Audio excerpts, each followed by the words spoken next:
In this country and in the West, in the 1970s and 1980s, there were a series of much publicized kidnappings targeted at small religious groups like the Unificationists and others, and hundreds of victims endured this kind of so-called deprogramming. However, this particular one, Ted Patrick, is an infamous one. Basically, he got caught, and he was brought to trial, and he was convicted. Once that was done, that whole issue disappeared. No one wanted to take a risk anymore doing this. However, this is still going on in Japan. This lady is imprisoned. The bars are not to keep someone out, it's to keep someone inside. This is a prison. The Unification Church has been the main target of this. The first cases occurred in the 1960s, and until today, basically about 4,300 people. And of those 4,300 people who have been kidnapped, 1/3 have returned. And currently, it's about 10 to 20 cases a year. What they go through is so extremely traumatic that whether they really lose their faith or not, they really do lose their desire to continue to face this kind of opposition. There are actually people who have been kidnapped not just once, but twice or 3 times. The typical tactics are, this is a whole building, basically, barred building, to keep people inside and to force them to renounce their faith. This is Mr. Goto, and Mr. Goto spent 12.5 years in such a prison. He was deprived of food, he was deprived of his freedom, his career and life were broken, and at the end, when he refused to recant his faith, they threw him out on the street, almost naked and with a pair of shoes, and he looked like this. He could not even stand up. And he had to walk. He finally walked and found a Unification Church center where he went immediately to a hospital. And this was done with the approval of his family, which is the most difficult thing to grasp or understand. Because we think as parents, how could any parent want to do this to their children? But it's much more complicated than that. Many people, the people who are facing this, are the family are not the ones who really plan and execute the kidnappings or the abductions. They are professional deprogrammers.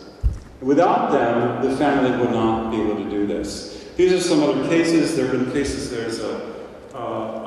There have been cases of rapes. This woman was sexually harassed, experienced violent assault, escaped and was successful in a civil case, but the prosecutors refused to bring criminal charges against the perpetrators. There's another one, abducted twice. Police came but refused to liberate him. In '97, the police forced him to return to confinement, after which he escaped. And there are a few more. This woman actually could not get free, and finally she committed suicide because she was so broken by what she'd been subjected to. So Goto, as I said earlier, never allowed outdoors, deprived of nutrition. These are some of the other places. They use special chains, and they construct in some of these houses an outside metal door, like you'd see in a prison. so they cannot possibly escape. Now the issue is that, which is different from how it happened here in the States, the people who have been involved as professional deprogrammers have been Christian ministers. And their purpose is to show to the parents of these unification members that their children are misguided and that what they are learning is not correct, and that they can teach their children. And they work on the parents just as much as they work on the children.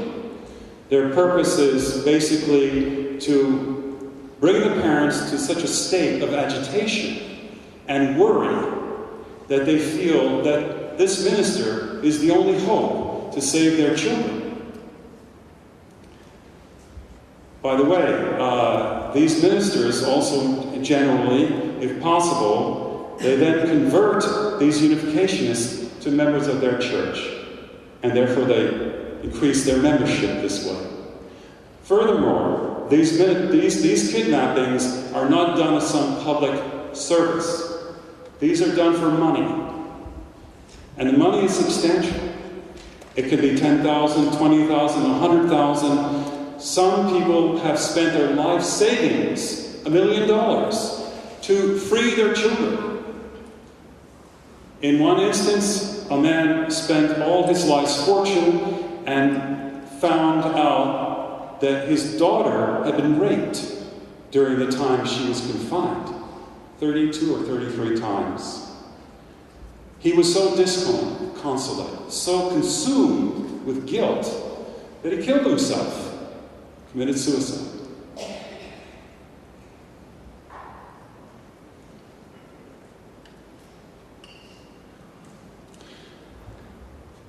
So, you look at all this, and why can this happen? Well, for one thing, the mainline churches play a very important role, and they have a certain protection because of that. They also work with the families. So, if they're confronted, you're holding this person, you're confining this person, their answer is, the family asked us to do this. This is a family matter. And in Japan, the family is very important. And generally, police really do not want to intervene in this. So it's a family matter, and the end of it. In some cases, as I showed you before, some of these victims have escaped, gone to the police, only to be brought back to their captors from the police. And finally, we have brought many cases to the courts. Even Mr. Goto's case we brought to the court. And we felt, this is undeniable. The evidence is undeniable. But the courts threw it out. So there has been not one prosecution in Japan. In all these years, not one prosecution. The prosecution of Ted Packard ended it here. We have yet to come to that point in Japan, which is why this continues. And they apparently really have no fear. And it's a big money-making enterprise for them. Sorry.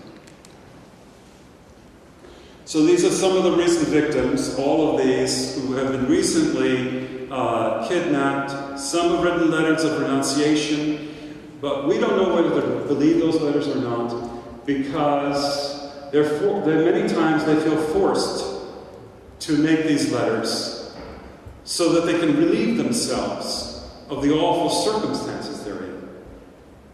And so, in the case of Mr. Goto, he wrote such a letter. And people just assume, oh, he left the church. But not at all. He kept his faith. And actually, the first time he was kidnapped, he faked. He faked it. He said, oh, I've left the church. And then they got him again, and this time they weren't so easy on him, and they wouldn't believe it, and left him in that state. So, myself and Mr. Higuchi have been going on Capitol Hill since January of this year, because we feel it is the responsibility of America to stand up for religious freedom and justice. So Mr. Higuchi will give you his story, the same story he has presented to senators and congressmen. And I have to tell you, some of them, they receive so many petitions asking from various groups all over the world, asking for help. And so some of them will ask, well, you know, I have all these requests, so what makes you different from all the other ones? And we say, well, if people are suffering for their faith in Sudan, or in Saudi Arabia, or in China, that's one thing. But people are suffering for their faith in Japan, which is supposed to be a paragon of religious freedom and justice and democracy. The fact that this can occur in Japan is really the issue. And we are gaining support on Capitol Hill for this. And as I mentioned, an injustice to one is an injustice to everyone. So this has to be dealt with. And this past week, we held rallies at 11 consular offices, Japanese consular offices around the country. Some of them didn't even want to receive the letter we wanted to present, but a few of them did, and said that they would report what they learned about us to Tokyo. Also, we presented at the United Nations Human Rights Council and received a lot of attention. And one of the side events was a presentation on the issue. We actually met the Japanese delegation to the Human Rights Council, which was very interesting. And we encountered them, and they were cornered, and they couldn't escape. So we presented the issue, and they took it seriously, and they reported. So, and a number of senators and congressmen have also written letters to the Japanese ambassador, Japanese government. So it is getting traction, but it is very slow. And more needs to be done. We definitely need to keep putting the pressure on the government of Japan. And you can do that by signing the petition that we have here for you, by writing your senators and congressmen. We definitely want to meet them and to present our case to them. So you can be very helpful for that. And spreading the word to other groups you might know, your own group or other people, to be aware of this. So for more information, this is a plug for my organization, the International Coalition for Religious Freedom.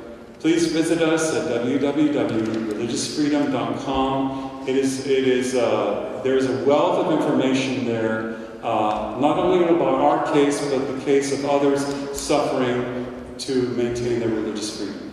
Thank you very much.